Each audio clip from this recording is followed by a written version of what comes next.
Have you ever had the feeling that you're not living your own life? Not just going through a routine, but acting out a script where you're neither the author nor the director, just an actor repeating lines, told to smile on cue.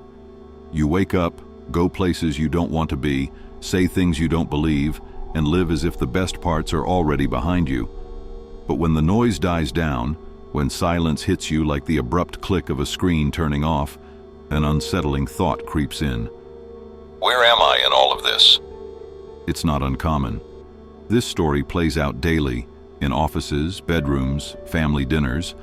People, especially men, vanish into the expectations of others, dissolve into the role of needed, forgetting they were never meant to be background props. And the cause? It always starts with one thought. If I'm useful enough, I won't be left behind. That's how the invisible cage forms. Think of Franz Kafka, a government clerk trapped in a system he never chose. He worked, obeyed, and wrote quietly while dying inside from the feeling that his reality wasn't his own. Kafka admitted it himself. I feel like I'm not living my life. His journals echo the torment of a man suffocating in a machine that left no space for breath. It wasn't a woman or society that destroyed him. It was his own silent agreement to disappear. That's the root of it. We surrender our freedom willingly, not because someone demands it, but because we hope that by giving enough, we'll finally be seen, loved, accepted. So we adjust, to partners, to families, to social roles. At first it's small, how we talk, how we dress, what we laugh at. But soon, it's what we believe in, what we dream about, and where we draw the line. We think we're building a relationship, but really, we're tearing down our own home to build someone else's.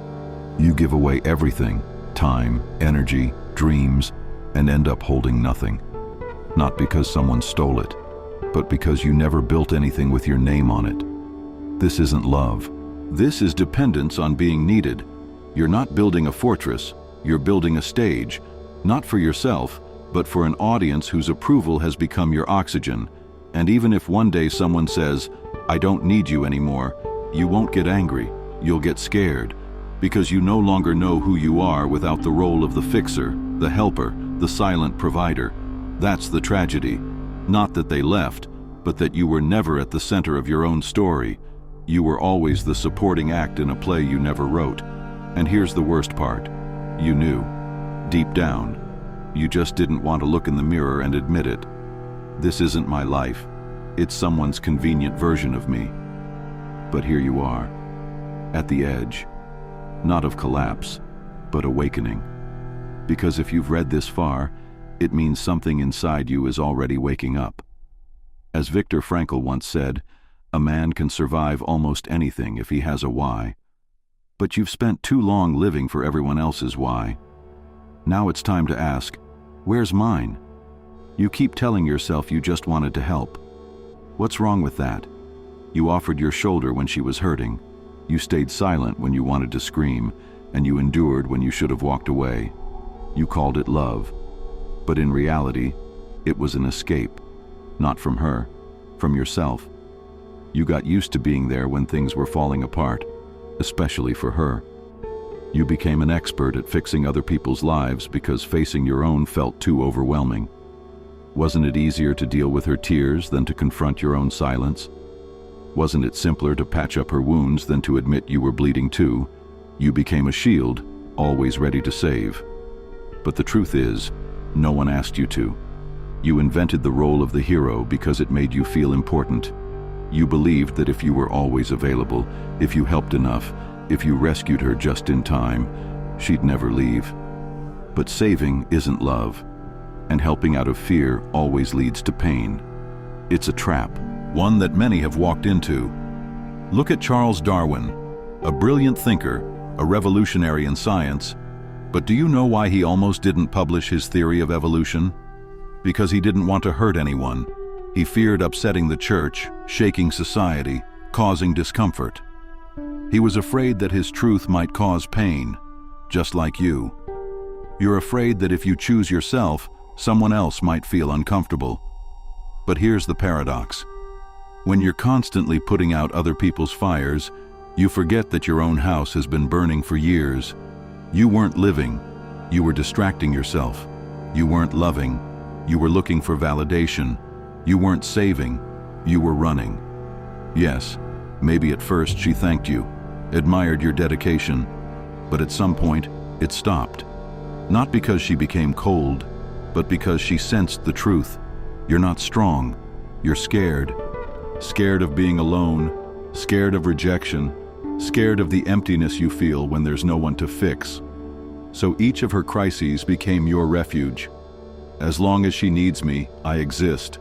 As long as I'm needed, I matter. But no one respects a man who sacrifices himself out of fear. A woman doesn't feel safe with someone who dissolves into her weakness.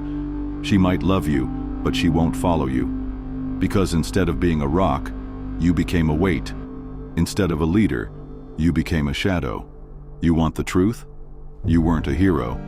You were addicted to the idea of being one. And until you kill that illusion, you'll always be a side character in your own story. It's easy to blame, to say, she just used me, to label her selfish, manipulative, ungrateful, to shrug off the weight and sigh, I gave everything, and she gave nothing. But the truth isn't that convenient. The truth cuts deeper. What if she didn't take anything? What if you gave it all? What if she didn't ask, you just kept offering? What if, the whole time, you were the one unlocking the doors, lowering your defenses, erasing yourself piece by piece? You confused love with being needed. You believed that being irreplaceable meant being worthy. You started overgiving before anyone ever requested anything. You solved problems that were never voiced. You kept showing up in places you were never called, thinking that would earn you a place. And here's the paradox. Maybe at first, she appreciated it. For a while. But then, she began to see through it. She saw that you weren't giving from fullness. You were giving from fear. Fear of being alone. Fear of not being enough. Fear that without your offerings, you'd simply vanish. And that's when respect disappears. Not because she's cruel, but because no one respects a man who doesn't respect himself. You thought she'd leave if you didn't bend. But it was all those bends that made you unrecognizable to her. You faded. First in your words, where you no longer spoke your truth. Then in your actions, where you chose her comfort over your own values. Then in your dreams, which you put on hold for now. You built a relationship where you were no longer present. And when she left, you thought, how could she? I gave her everything. But it was never about her. You weren't giving to her.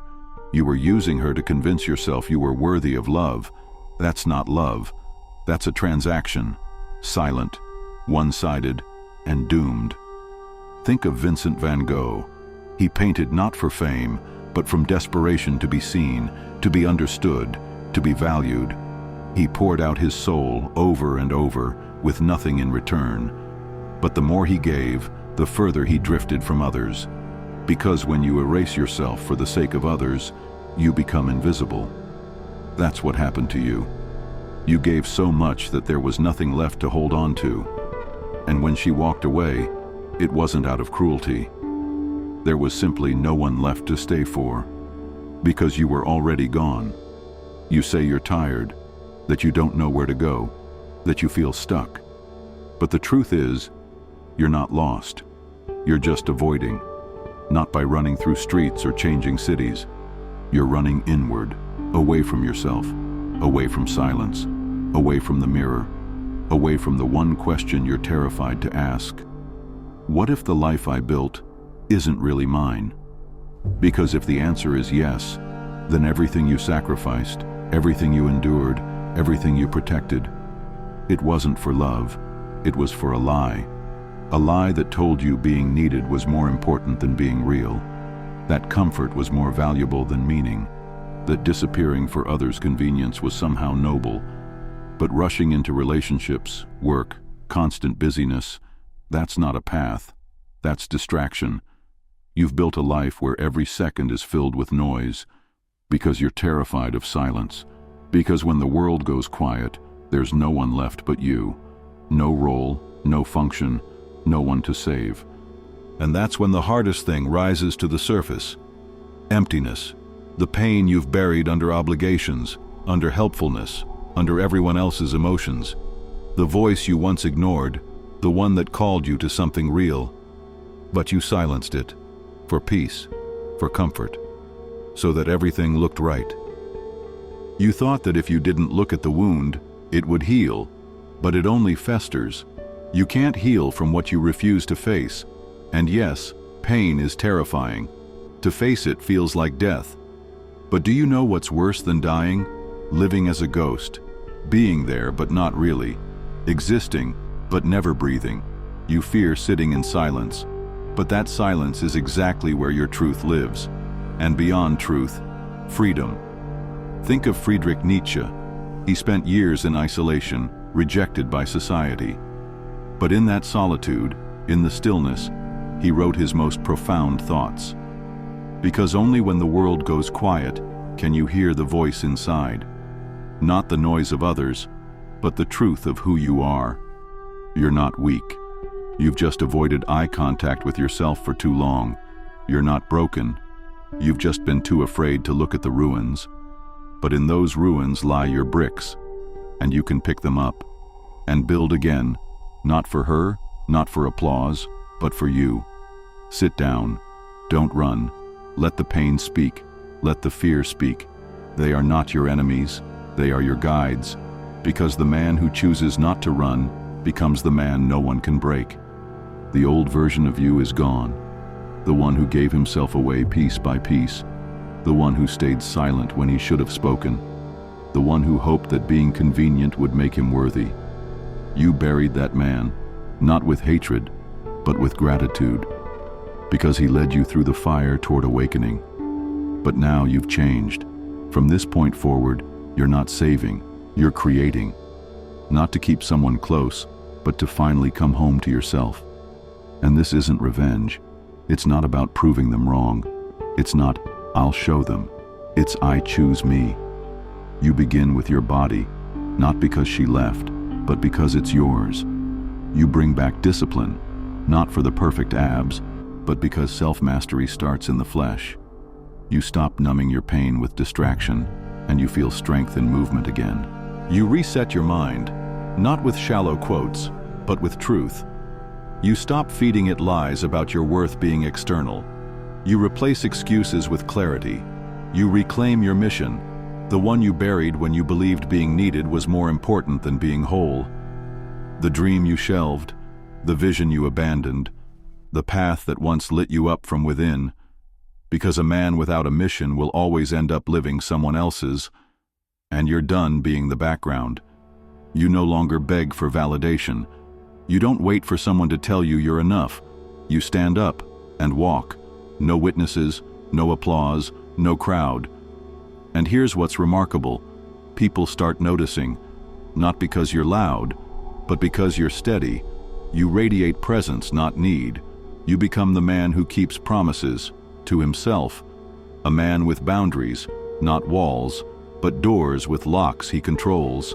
A man with principles, not rules, but a foundation for his life. You're no longer disappearing to be liked.